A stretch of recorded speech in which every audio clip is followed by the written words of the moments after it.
नहीं थी, जब तक दिन भर में किसी पड़ोसन की चोटी हाथ में नहीं पकड़ लेती ना, उसका भोजन नहीं पचता। और पंडित जी बहुत सीधी साधी। हर एक बात अपने मन की बताओ। आज तक जितने पंडित जी को देखा हूँ, आप लोग भी देखे होंगे, वैसे विवाह से पहले सब मिलते हैं। विवाह होने से पहले पति पत्नी को बुढ़िए जैसे बिल्कुल सब ऐसा करना ऐसा करना, ऐसा सूरज चंद्रमा की यात्रा होती है। और ये गुण विचार ज्यादा ज्यादा 2-4 साल तक मिलता है बस। उसके बाद पति पत्नी की एक भी गुण आपस में नहीं मिलते, सब पंडित जी के पत्र में मिलते हैं। प्रेम से बोलो राधे राधे। ऐसा हमारा कोई भाई मिला था, कह रहा था ब्याह जी, और जब वही पीछे गैया मैया को देख रहा है भैया, वही से पीछे बोल रहा था ब्याह जी, जब किसी का रिश्ता नया नया शुरू होता ना,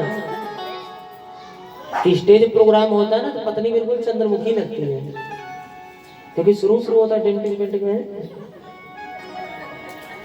स्टेज प्रोग्राम होता है, पत्नी बिल्कुल चंद्रमुखी लगती है, और वही पत्नी विवाह के 4 साल 5 साल बाद फिर वही पत्नी फिर चंद्रमुखी नहीं सूर्यमुखी लगने लग जाती है।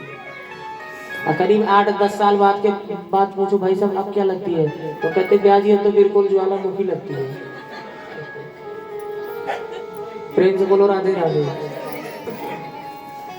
पंडित जी सीधे साधे, पर पंडितानी बहुत कर्कशवाड़ी है। पंडित जी को बेटा नहीं है, पंडितानी चाहती भी नहीं है बेटा है।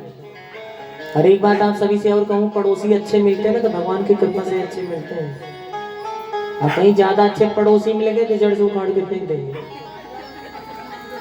पंडित जी को पड़ोसी अच्छे मिल गए, आते जाते एक दो फुलझड़ी छोड़ देते। पंडित जी राम राम। हाँ भैया राम राम। पंडित तुम्हारे की तुलसा जी कभी हरी भरी नहीं होती? भाई साहब सेवा तो बहुत करता हूँ, कुछ नहीं होने वाला है। तुम्हारे बेटा नहीं ना, इसलिए तुलसा जी तुमसे खुश नहीं है। फिर दूसरा, पंडित जी तुम्हारे यहाँ की गौ माता देखो 7 वर्ष से बिल्कुल बस, हमारे यहाँ की देखो। भाई साहब सेवा बहुत करता हूँ, कुछ नहीं होने वाला, तुम्हारे कोई बेटा नहीं है। ऐसी फुलझड़ी छोड़ करके जाने लग गए। एक दिन तो पंडित जी को इतना दुख हुआ कि शाम के टाइम गौ माता गांव की तरफ सभा रही थी, धूल खूब जोर जोर से उड़ रही थी, और चेहरा छुपा करके पंडित सीधे जंगल में चले गए। अब तो मर ही जाना ठीक है। अब पंडित जी जंगल में 3 दिन तक कुछ खाए पिए नहीं, वैसे भूखे प्यासे बैठे थे। तो इतने में उसी मार्ग से महात्मा जी चले जा रहे थे, तो ब्राह्मण को देखे। तो ध्यान देना, जो चेहरा होता है ना, ये पूरे शरीर का कैमरा होता है। आप कितने बड़े ज्ञानी हो, अभिमानी हो, मूर्ख हो, ये सब चेहरे पे सब लिखा रहता है।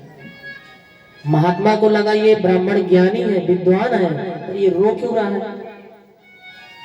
महात्मा जी गए, बोले कथम रोदिस विप्रतम काते चिंता बलियसी। हे ब्राह्मण तो दुखी क्यों है, क्यों रो रहा है? तो ब्राह्मण बोला महाराज जी अपने दुख का कारण क्या बताऊं? गौ माता बाँझ हो गई है, तुलसा जी बिल्कुल सूख गई है, पितृ देवता सब रोते रहते हैं, कोई हमारा जल नहीं स्वीकार करता है, क्योंकि मेरे कोई बेटा नहीं है। महात्मा जी बोले अरे ब्राह्मण, जब बेटा के लिए रोना था तो घर में रोते ना, या जंगल में क्यों आए? जंगल में रोने आए, वो भी बेटा के लिए। नाम क्या? बोले आत्मदेव। बोले नाम है आत्मदेव, इतने दुखी हो? देख भैया, तुमको बेटा बेटी भगवान नहीं दिए ना, इसमें तुम्हारा हित होगा, भगवान को ऊपर छोड़ दो, कुछ और भगवान को मंजूर है। कौन किसका बेटा बेटी कौन सुख देता है, किसका नाम चलाता है? लोग कबीरदास का नाम जानते थे क्या उनके बेटे को जैसे जानते हैं? सूरदास का नाम क्या उनके बेटे को जैसे जानते हैं? मीरा का नाम क्या उनके बेटे को जैसे लोग जानते हैं? अरे नाम खुद कमाना पड़ता है बेटे, ये क्या बेटा बेटी के चक्कर में पड़ा?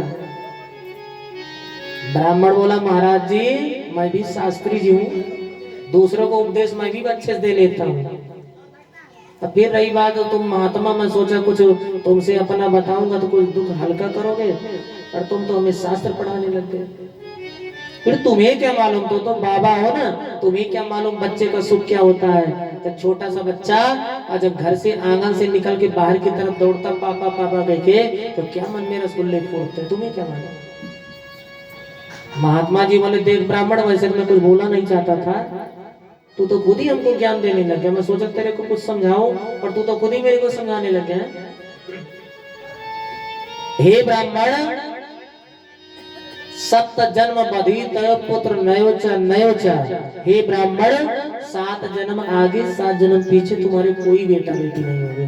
तुम्हारे माथे की रेखा बता रही है।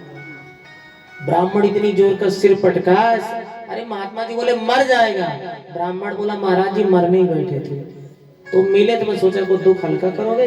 1 जन्म के लिए रो रहे थे, तुम 7 जन्म देख लिए। भैया इनको बिठा लो। बोलो कृष्ण कन्हैया लाल की जय हो। बोलो गोविंद भगवान की जय हो। जय जय श्री राधेश। यहाँ से मुख पकड़ यार। बोलो शंकर भगवान की जय जय श्री राधेश।